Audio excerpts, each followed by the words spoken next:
Hi, RPA kids. Happy Wednesday. We are continuing our series trying to figure out what clues we have that tell us that what we find in the Bible is true.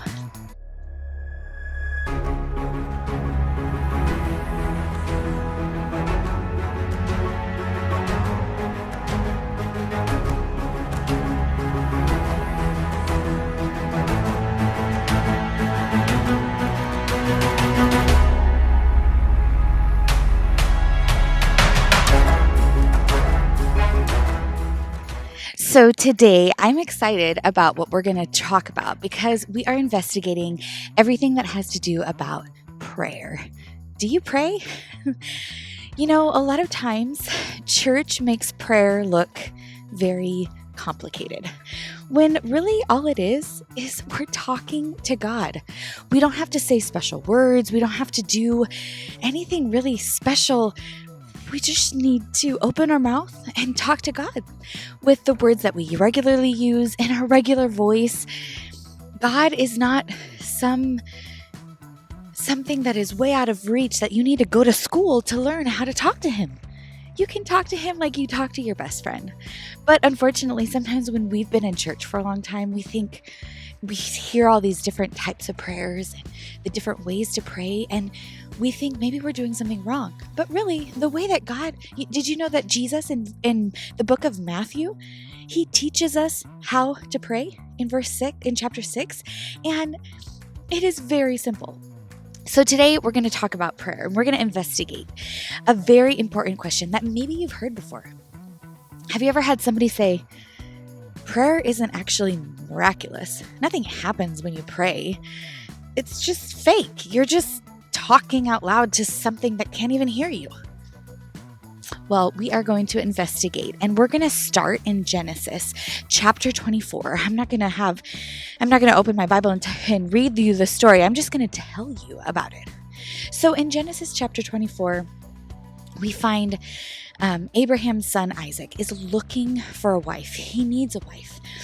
And they have been praying for the right wife. And Isaac's servant is sent to find a wife.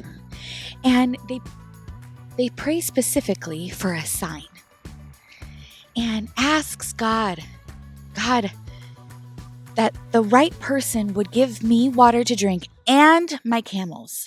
That was his prayer, that he would go to this place and the wife that is meant for Isaac, his master, he would know that it was the right person because she would offer him a drink and she would give water to his camels.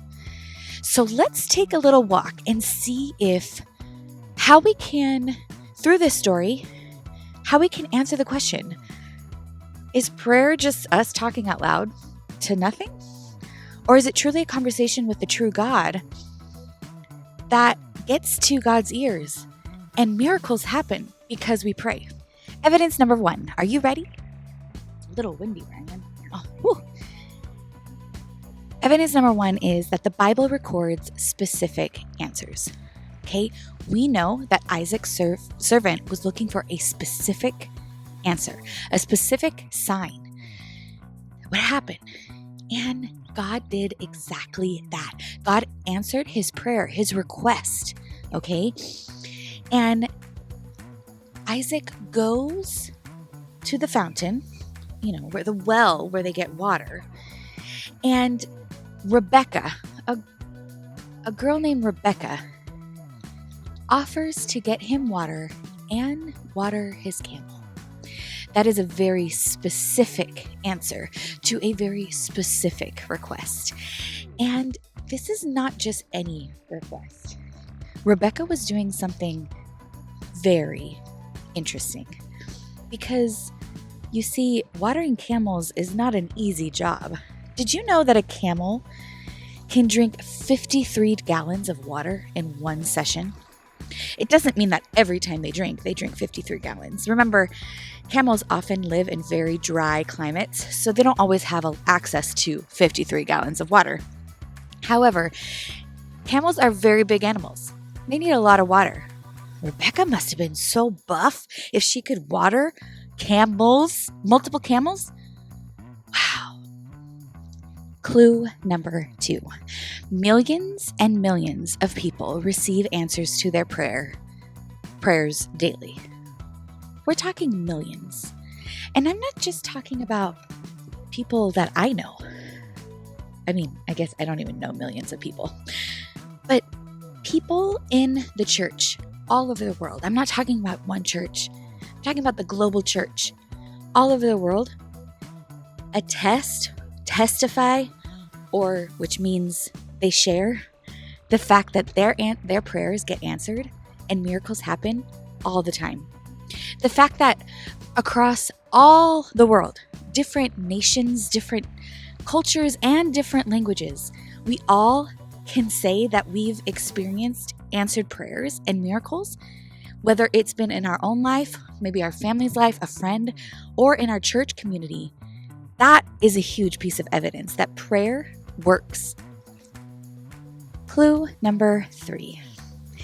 In Matthew 7, after Jesus has taught his followers about prayer and all of these things, Jesus tells us directly that God hears our prayers, and he encourages us to pray. If we have requests or needs, that we would take them to God. And he says, ask. And keep asking. Knock until the door opens. Keep knocking, keep asking. And if this is coming straight from Jesus' mouth, then we can trust that it's true. Jesus is telling us to pray, to talk to God, and we will experience answered prayers. Now, you may be watching this and thinking, well, I've prayed for a new Xbox and never gotten it. Or I've prayed for somebody to be healed and they haven't been. Or I've prayed for something to happen or for somebody to be saved and it didn't happen.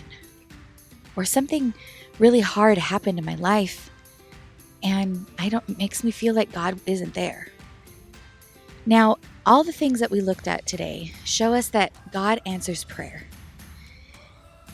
That doesn't mean that every single prayer that we ask is going to be answered in the way that we think it should be answered.